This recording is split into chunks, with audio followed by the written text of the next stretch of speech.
James, we live in a world of buzzwords. We use them all the time. You and I are as bad as anybody else in this space are using them. Whether you're talking about headless, you're talking about unified commerce, you're talking about omni-channel. How do folks find their way through this mishmash of words that we have up there? If you'll go to the next slide, from that perspective, people are always talking about these things. What do you tell clients that they really should be thinking about, not get caught up in this word jumble? Huh. That's a great question, John. I mean, I do hear these thrown around a lot, and I do hear these thrown around by people who I sometimes feel haven't quite got at least the nuance of what those words mean. I think we know that a lot of these are loaded words, and I think, frankly, if we're honest here, some of them are just like, wow, this is the new thing, so I want the new thing and the shiny thing, right? Yeah. I think to answer your question would take a fair bit of time here, and it's something we should probably drill into today. Because I think if you're somebody who is looking at something like this, and you try to make a decision over, is composable right for my business? If so, is it a magic bullet, for instance? There's a lot to discuss about this, right? The ins and outs of it. Yeah, no question. I mean, I think everybody is looking for better ways to do business. They want to be more agile. They want to have more control. And obviously, today we're going to talk about composability and how it can help you do some of those things. But as you think about all these things, as we talk today, we're really going to kind of focus on what are the things that you should be thinking about? What are the things you should watch out for to be able to take advantage of composability in your environment, and then all these buzzwords will kind of fall into line as you go through it. So You know, next slide. Oh, you go ahead, Absolutely. James. Well, I think we might be getting ahead of ourselves. We should probably introduce ourselves to people, Yeah, absolutely. So if you'll go to the next slide, I'll go first. I'm John Panella. I run the commerce practice here at Publicis Sapient. Recently was the chairman of the Mock Alliance until just recently. Have been in this space for over 30 years, helping clients make this path forward as we've gone from monolith to composable. Wanting to make sure we help our clients be successful. James. Hi, I'm a product management director from Salesforce. I have a global remit, and I'm largely focusing as a global composable commerce evangelist. I've been in Salesforce for 4 years. Before that, I was at a startup company called Mobify. During that time in the startup company, I was also one of the people sitting at the table when the Mac Alliance was conceived, and Mobify was a founding member of the Mac Alliance, and I was on the technical council and so on like that. So yeah, composable is very much in my blood, and this is what I talk about day to day. The last couple of years, I've spoken to hundreds of different customers and partners and prospects all across the world. So great to get a chance to talk with you today on this, John. It's going to be fun. Yeah, it should be. So if you go to the next slide, you know, we showed all those buzzwords on the first page, but let's hit the two that are really the ones everybody talks about. How many times do I get a call from a client? I need to go headless. Okay, well, why? What are you doing it for? What's the business problem you're trying to solve? Well, I was told by all these vendors or by analysts I need to go headless. And that's kind of the kickoff into this is the idea of what is headless. I'm going to let James kind of go through the idea of the evolution from headless to composable, how they overlap, and then we'll talk more specifically about what are the things that drive you this way. But felt it was good to put some grounding on what really is headless. So James, why don't you kind of talk through it from a Salesforce perspective?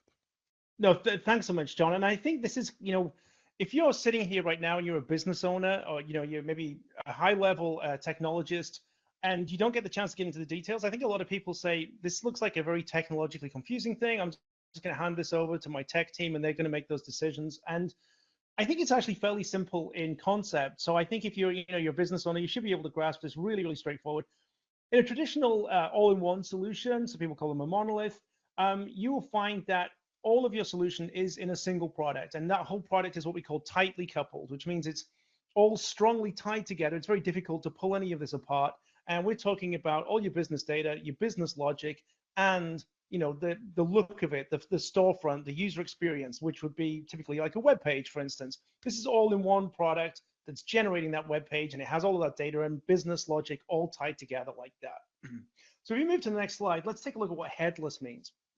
In Headless, what we do is we keep that business data and business logic together in a server. We call this the back end, but this server now exposes all of that data in a manner just through APIs, just so across a network, without really having any kind of formatting attached to it. So it's just data, raw data, and functionality that's exposed like that. And so this is consumed by a client. So this would be a front end, such as a web page.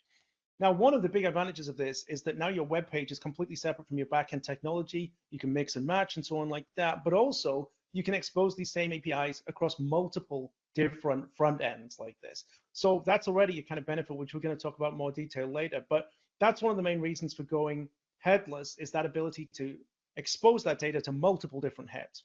If we move to the next slide, please, take this one step further. And if you're looking at something like, if I have a storefront that is separated and using APIs, it's powered by APIs from the back end. Well, those APIs could be broken down into discrete services. So commerce, content, search, so on like that. These could all be separate services that expose APIs, and we can consume these multiple different APIs from these different services, which can come from different products and in fact, different vendors. So in that composable architecture, one of the big advantages is, of course, you're not at the mercy of a single product vendor's roadmap. So you move forward like that, you're headless, and you have this kind of composable backend. What do Yeah, you think of James. that, John? Yeah, James. I think the whole key to this, you mentioned it in the middle slide, is the idea of decoupling. You know, so much of the world today is people are dependent on legacy systems. We all are in a world where we've had databases and internal systems that have been around for 5, 10, 15, 30 years. And there's a dependency there. And the entire goal of the movement towards a modern architecture, towards a headless or composable architecture, is to give you that ability to not have those dependencies. As James described it here on this last slide, whether it's your merchandising, whether it's your content, whether it's your search, being able to keep those components separate, going to the back end systems just through a constant set of APIs gives you the ability to do that. And people ask me all the time, well, what's the difference between headless and composable? As you can see from what James said, it's very subtle. I mean, in theory, you could call them two different things, but in practice, if you're implementing a headless solution, the odds are you're leveraging composability behind the scenes. And as James and I will talk more about today, from a Salesforce perspective, we've seen this become the prevalent trend. We were the first to work with Salesforce 2 years ago around offering a fully composable solution, because this is the path of the future. This is what's enabling folks to, as I said, decouple that architecture and be able to not have all of the heavy dependencies that they had in the past. So if you move forward, next slide. So let's talk a little bit about the benefits. And, I think it's important, James and I, as we were preparing for this, to talk about the risks. Everything is not easy if you'll move forward. These a lot of words on this slide, but I really think it's important in that as you think about your legacy architecture and you think about how it's limiting your business, you need to be asking yourself some business questions. Why would I move to a new architecture? For some folks, maybe it's not necessary. Now, I think we're getting to a point where the advantages and the benefits are significant and enabling folks to move forward. But I'll just hit on a couple of these, and then James, you pick some to we'll chat back and forth on them. But being the old tech guy, complex upgrades. When you're sitting in a monolith today, how many clients do I have come to me and say, it takes us 2 months to put out a new release. It takes us 2 weeks just to run regression testing on everything we touch. Because of all the interdependencies of what exists there, it is a complex problem to be able to deal with.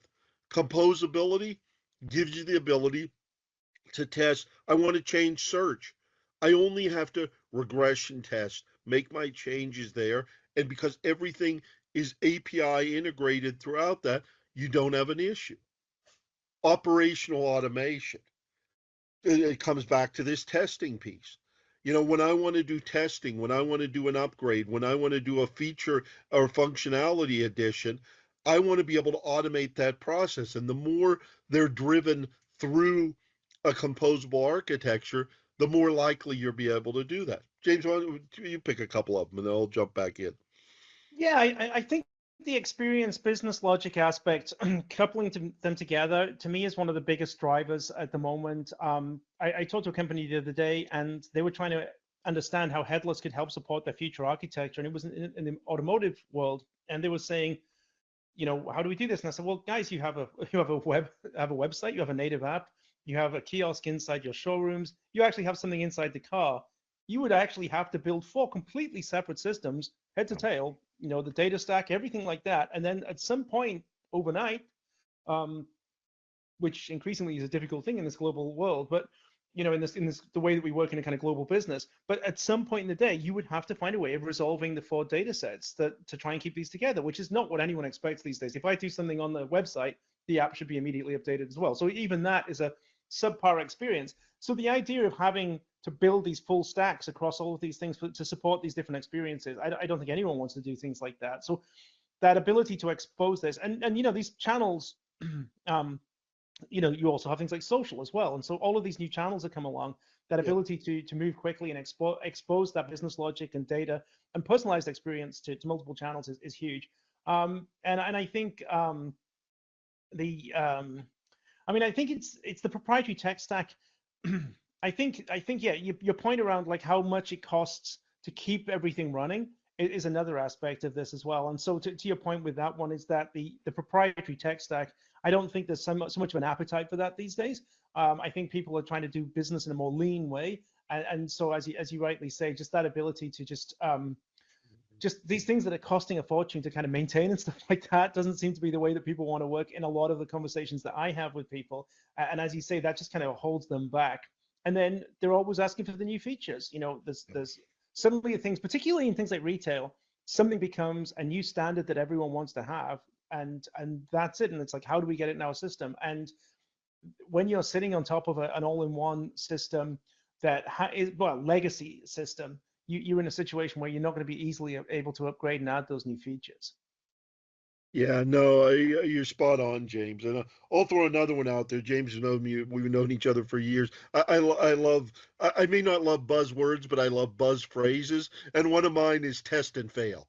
The no native support for experimentation. Today's world, if you're on a monolith, no one can afford to spend 6, 8, 9 months to try something and have it fail. It's a disaster to your business. It'll destroy your customer satisfaction. Internally, it's one of the main things that causes people to get fired. Let's be honest from that perspective. Going to a composable environment allows you to test and fail, to try things quickly. I could try something in 4 weeks or 6 weeks, and then I can learn from it for that same length of time. And in a quarter, I figured out if it's going to work for the business or not. It doesn't take me a year. It takes me a couple 2 or 3 months. And that's a huge difference. And it just drives the other one on here about business agility. You need the ability to be agile. You need the ability to put new content forward quickly. We're working with a client that when we arrived, it literally took them 3 weeks to put a new product on the site, to get through the entire process. Just a simple product. We have a new product we want to offer. It takes us 3 weeks to get it onto the site. Now it takes hours. And that business agility is so critical to the overall. Anything you want to add here, James? Or we can talk about, not everything's roses and rainbows, and some of the things you need to be thinking about. But any more you want to talk about? Well, just something I think to keep in mind for a lot of this is also, I guess, misconceptions. Mm. And I think this is an area that I would say you probably even know more than I do on this one, but misconceptions. There's also a tendency to, and I sort of get it to a certain degree, but there's this tendency to hold on to existing code that works. Yeah. And there's this kind of sense of like, there's this kind of sense of, I'm trying to think of using it as an investment. We want to keep this thing that we already did, and this sort of ties across a lot of different. This touches on a lot of different things in this one, but I think sometimes that is an area that can inhibit making good decisions in some respects, because I think everyone who's worked with tech knows that, and you've already kind of raised this, which is why it kind of brought it up in my mind. The fact that older code becomes harder to maintain, and that Yeah. it gets to a point where it is actually quicker to sort of start again. Now, to your point on this, though, with Composable, this can be a thing that can be done in a smaller way and sliced and diced, and that allows individual parts to be kind of anyway. I'm kind of getting ahead of myself a bit, but I feel that might be a thing that's relevant to this. No, no, and you're just teeing me up for another one of my buzz phrases: evolution versus revolution. Right. I say it in about every speech I give because I think it's so critical. Nobody can big bang anymore. Yeah. It's too dangerous to the business. It's too costly. No one's willing to make that investment, nor should they be. So to your point, how do I do this in a smaller manner? How do I start to do a bit of it at a time? I take this component, then I take this component, then I take this component until I'm finally able to get rid of the monolith.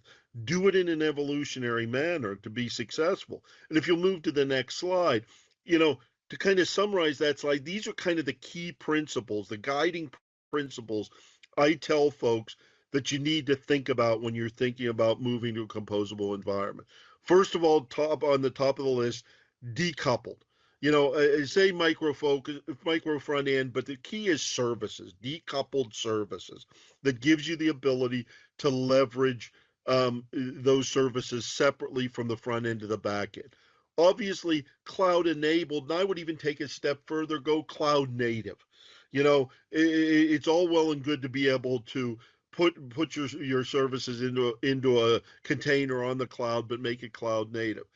Think about DevOps and think about all the things from those perspectives, because ultimately that's where a huge benefit's going to come. It's going to reduce your costs. It's going to reduce your cost of testing, reduce your cost of support, and all of those things. I've mentioned test and learn already. Responsive design, I think, is a critical aspect from this perspective. We had omni-channel on that first slide, and we had unified on there. Those that now the big buzzwords about what is omni-channel, what is unified. The key there to think about is you don't know what channel you're going to be talking to your consumer. It could be social, like James mentioned earlier. It could be mobile. It could be TV. It could be web. Any of those places, and of course in store. Make sure that your design is set up so that it represents your brand, represents the product across all those by leveraging responsive design. James, anything you'd want to add on kind of the guiding principles? No, I mean, I think the only thing I would say on this, obviously, John, you really know your stuff here. What I would say on this is also, um, I'm trying to think of the right way of putting it. Don't over engineer.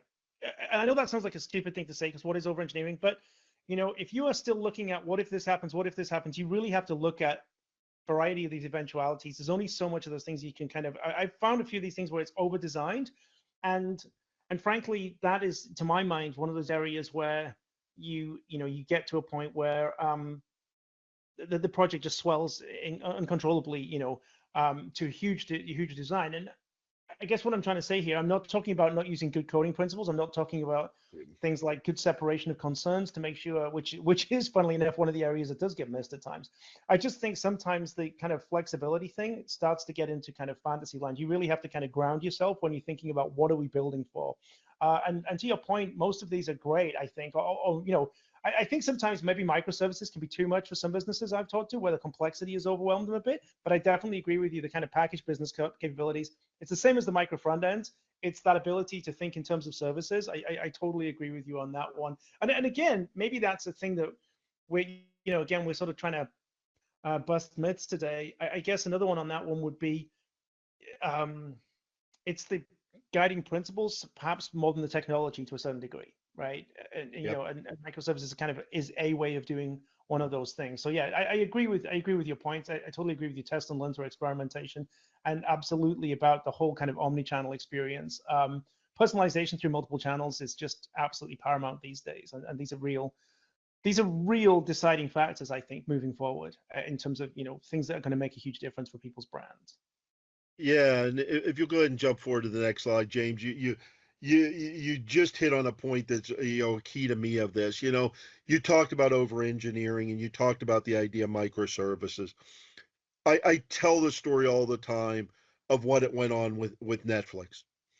Netflix created the first really full microservices based solution in any industry. Now 10, 12, 14 years ago. And what did they do? They over engineered it. They ended up with thousands and thousands of microservices. They were so small in their function that they almost became irrelevant and impossible to manage. You make it too complex, you put yourself in a bad situation. I tell folks all the time. I think that the term you used is one I use all the time. Business services, functional services. That's the key here. Keep your service together in a compact manner that's able to be leveraged on its own and be able to be used across the enterprise. But don't get so granular that you can't manage it. I mean, it just falls into this that like on this list of things to look out for. Too much customization. You write too many services. You don't leverage the out of the box capabilities. Most folks use best practices. There's a reason why commerce platforms and CMS platforms exist because they bring the best of all worlds. But every customer has uniqueness. The danger is don't get too much customization in place or you'll get into a situation where you can't manage it. You know, and when that happens, you need to think about how orchestration is going to take place. I mean, let's mention that up here, service orchestration. The more complex your service model is, the slower your response time is going to be. It drags down site performance, and you have an issue. That's why proper number of services, proper design, well thought out. James, let you grab a couple of them. I think these are good ones on here around the things to really watch out for. Yeah, I mean, just to some of your points as well. A couple of years ago, everyone was saying to me, we just want maximum flexibility. And again, running the risk of that over engineering that you're talking about right there. And, about a year or so ago, everyone was saying to me, TCO. TCO is everything to us right now. And now you mentioned this already. What I'm hearing a lot is, what do I get out of the box? Because you're absolutely right. Too much customization. I think we all know, you and I both there for that whole first wave of mainstream adoption of Yeah. composability. And we saw too much customization was pretty much the watchword, right? Like everyone was just, it was as if they were being let out of a cage and suddenly they're like, we want to do everything. And, there are certain areas of the site that you just do not need to customize particularly heavily. And I think, again, a lot of people went in there without seeing these ramifications, which is exactly why we're talking about these consequences today. That everything you're customizing on the build, it's not just the cost of the build and the time of the build. It's now technical debt that you own. Technical debt it is, and in fact, actually, I'd like to hear your definition of that. How would you define technical debt? Just in case it's like a non-technical audience here, what's the most succinct way of calling technical debt? I just say it's like code that you own and have to maintain, but maybe you've got a better way of saying it. No, I mean I think that's pretty close. I think of technical debt. I mean I think you're spot on with the idea that it's code you have to maintain, but I think of it more from a system manner. Is it systems that folks have dependencies on that Right. you can't just if it's not possible to yank it out of the system um, and move forward, you have technical debt with that component of it. Whether it's hardware, whether it's network, whether it's code, all of those components come into play. Yeah, yeah, no, that right. And I think just two of these on here that I think are really I love actually because they're really, really practical, which is too many vendors to manage. We were talking about this flexibility thing earlier on, and this is just like such an overlooked thing. If I get this, I get sick of this, I'm just going to swap this vendor out and swap this vendor out and do this composability thing. Well, firstly, frankly, and I'm sure you feel the same, I've seen plenty of composable systems that it's not easy. That despite Yeah. the fact that they're using an API-based architecture, they're not as decoupled as they could be. And there are tools out there that you can use to help do that, to add more kind of facade layers between things and effectively much more cleanly separate things. But often this gets overlooked. So, but apart from that, the other aspect is that it's like we want to replace, I don't know, let's say a CMS.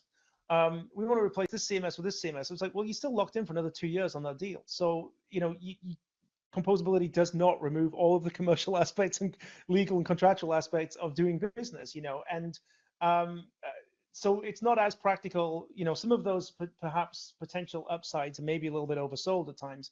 And then, the cost of solutions having different metrics. This is a huge deal. The idea that it's when you have like 6 or 7 different things running in there, and it's not uncommon to have over a dozen different products building a composable solution.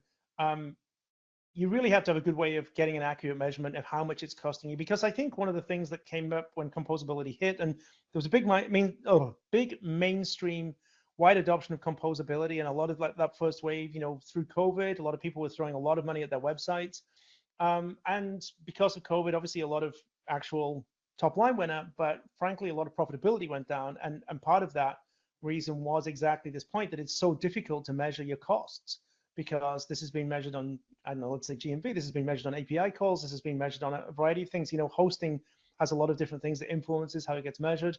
So yeah, really, really difficult to actually measure your profitability and to actually understand the full cost of things. And I think that's been another thing as well. When you and I both talk to customers who are looking to adopt this thing, it's actually surprisingly difficult for them to get accurate costings of how much it's going to, the overall thing is going to run to once it goes live.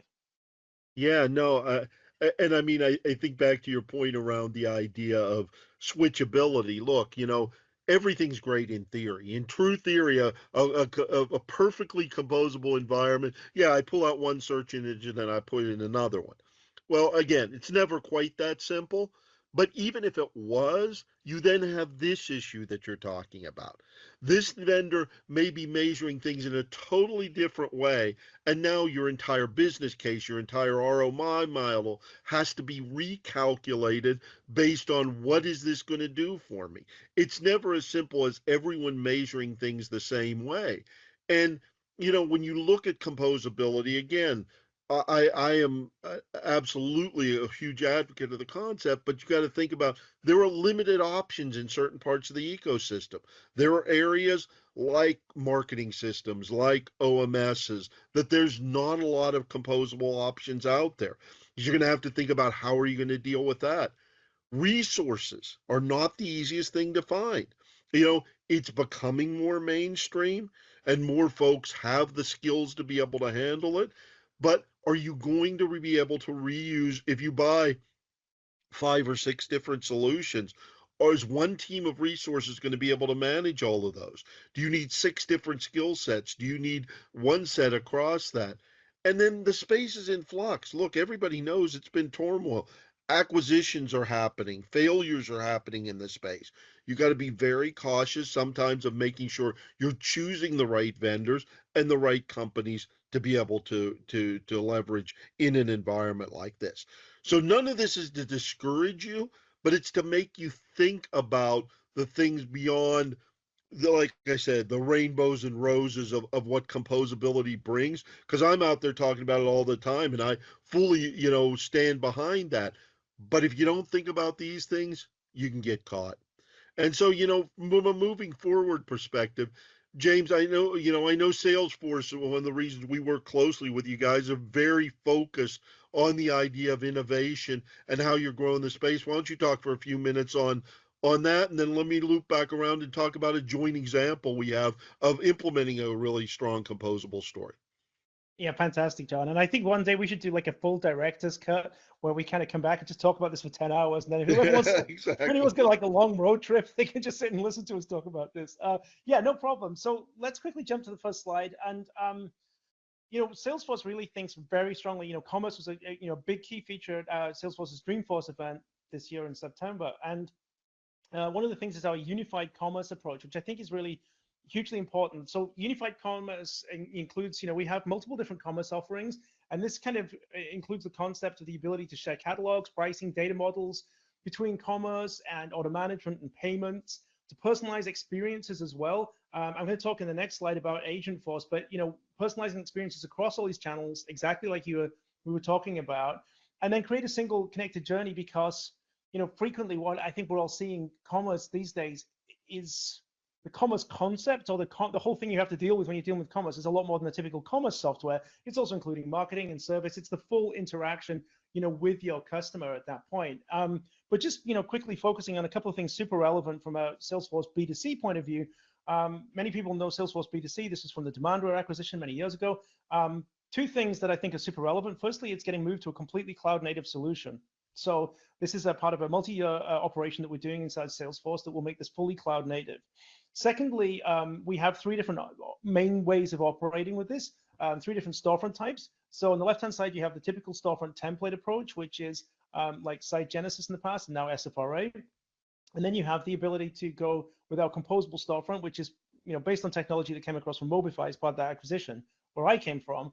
And this gives you a pre-built storefront that you can then go ahead and customize. So, optimizing time to market, reducing cost of build, allowing us also to build in, third-party ISV connectors, and also, obviously companies like yourselves to be able to build accelerators on top of that as well. So again, all about that kind of really cutting down on the conversation we were having earlier on. Don't customize everything.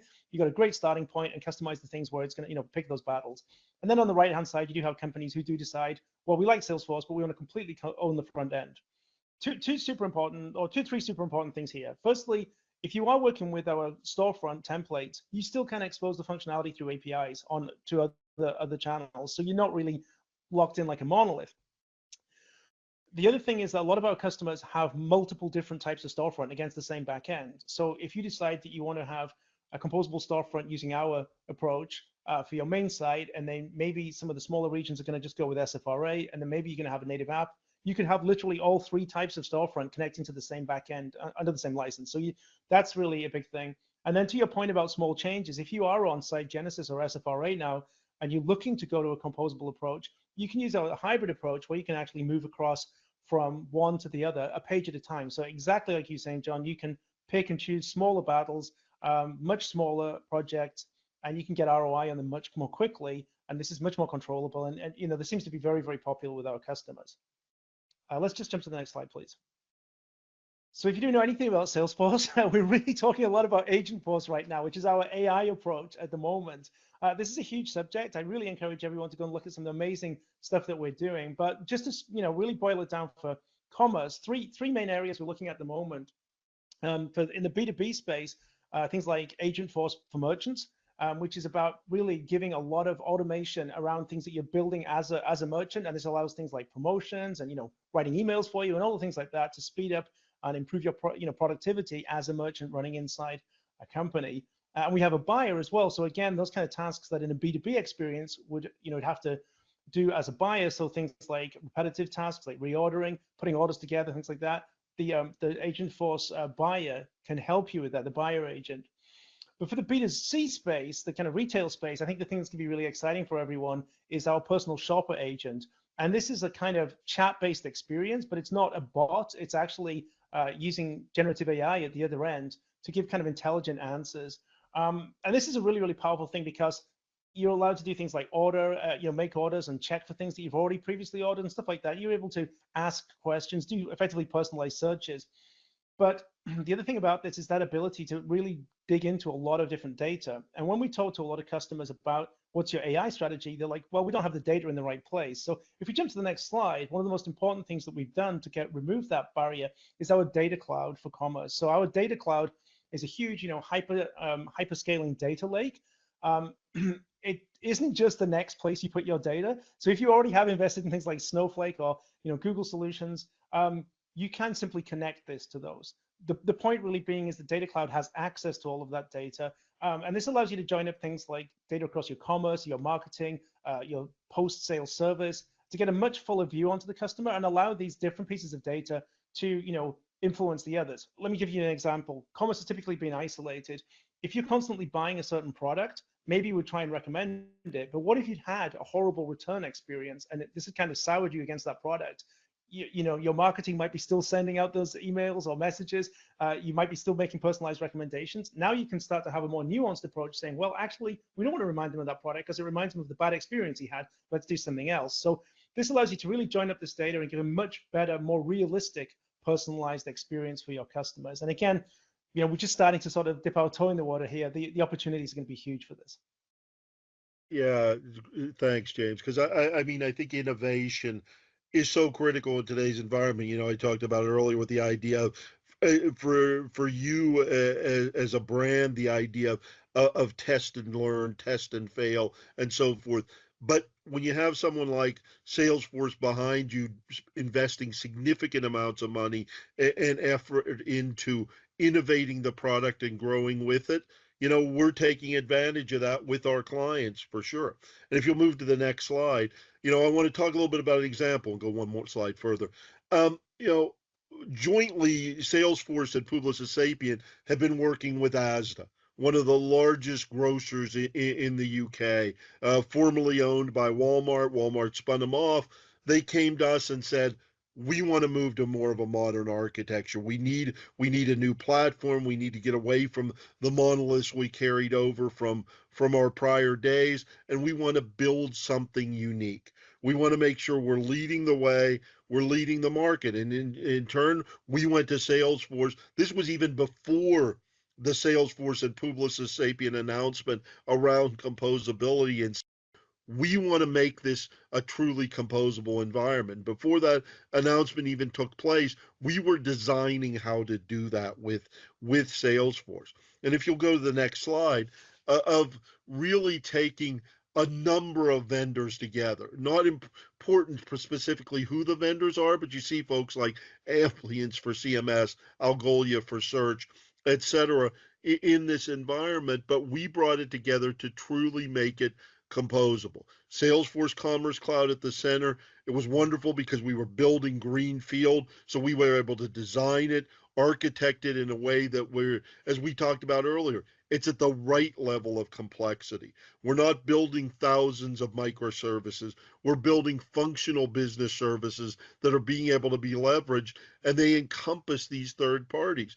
And we made sure during these negotiations that the third parties, as much as possible, I'm not going to tell you it fully happened, rationalize the way they were working with the client so that they were providing similar metrics so that you could come up with a business case and understand it.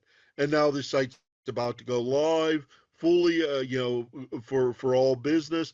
And, we're very excited about it because what it's done is a reinforce the concepts of composability, but in a practical manner. And if you take it forward one more slide, um, it's a huge effort. 75,000 people days, 450 people involved. There were 30 cross-functional, multi-skilled teams. Implemented 15 different technologies across 7 countries and 3 continents where folks were working on this. I'm not saying this to scare you because, any composable project is going to require this many people. No, the point is composability enabled us to be successful with a team this large. If you were trying to build this on a monolith with this type of team, you would not have been able to do it in the time frames we have with the success we've been able to do it, but being able to work on different teams, work on different components. They're brought together through a standard defined API set and managed on the same cloud, etc., has enabled us to do that. James, if you want to add anything, welcome. No, I mean, I guess the only thing to put into people's minds on this one, this is a huge project, right? And to your point, we've both experienced or seen from a distance, perhaps, far smaller projects have much more problem than this, right? Because this is in a composable retail space. This is like one of the biggest ones I've ever seen, frankly, right? Yeah. This is a very, very, so I think the fact that, as you say, that the success of this and that the ability to keep things organized and managed is a huge deal here. Because, like you say, it is easy for people to look at these numbers and think, wow, but I think the point, yeah, as you're rightly making, is that this was organized and very well structured. And I've seen much smaller projects kind of flail out, like look far more complicated by the end of it because of the fact that it wasn't so well organized. So yeah, no, this is great. Yeah.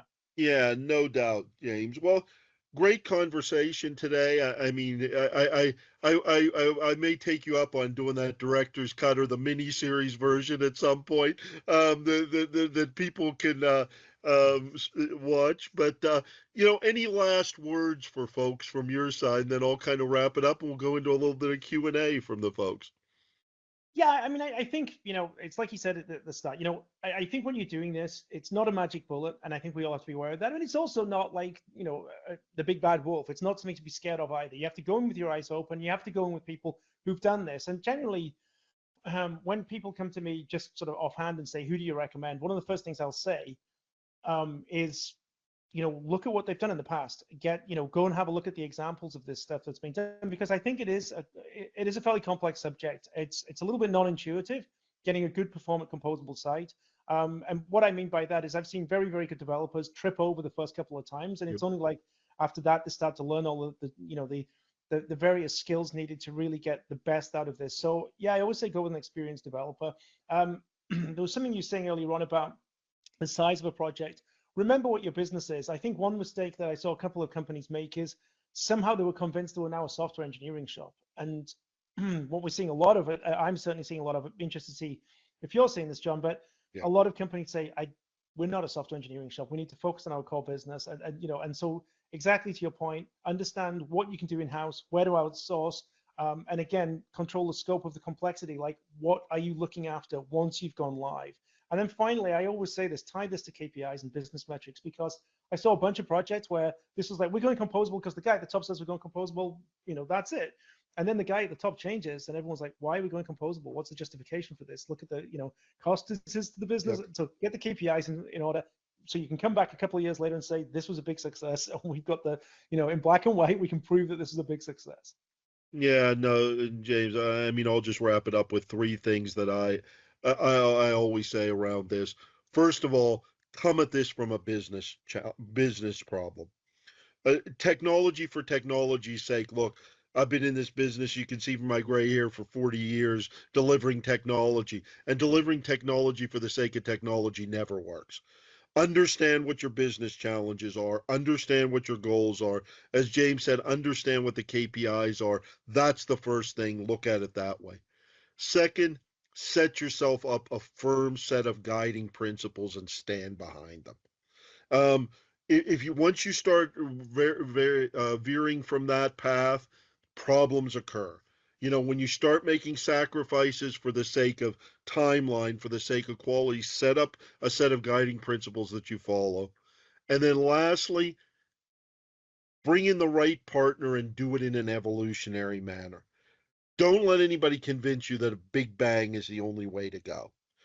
Technology is flexible enough today to be able to bring in the right partner who can help you move from spot A to spot Z, and there may be 12 spots in between there. And each one of them should drive business value. Each one of them should drive benefit, either reduce cost or drive revenue or time to market. But each of those steps is important. Don't try to get to the end too fast. Get to it in the right path.